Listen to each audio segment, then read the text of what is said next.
चौकशी करावी आणि जर तुमच्याकडे अशी काही नोंद असेल तर तुम्ही ती महाराष्ट्रासमोर आणावी।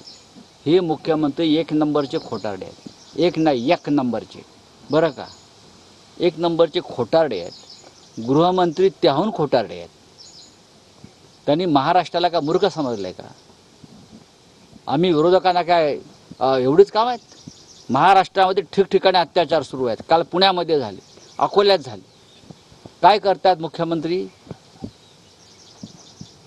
शरद पवारांनी सुरक्षेवरून आता नितेश राणेंनी टीका केलेली आहे। त्यांनी म्हटलंय की फक्त कळ काढत बसलं तरी जेड प्लस सुरक्षा मिळते।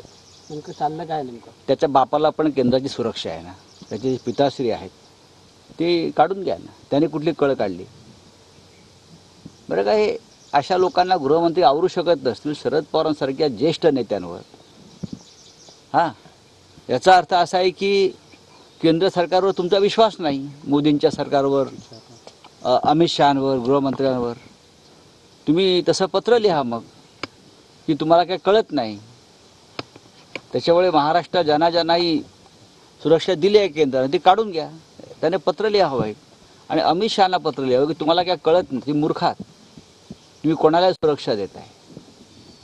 शरद पवारांसारख्या नेत्यांवर तुम्ही अशा प्रकारची भाषा करता आणि देवेंद्र फडणवीस राज्याचे मुख्यमंत्री तोंड शिवून बसलेले आहेत। सर, रेखा सकटच्या आश्रमातून 2 महिलांना सुटका मिळालेली आहे सेक्स स्कॅन्डलच्या संदर्भात। कुठल्या? रेखा सकटला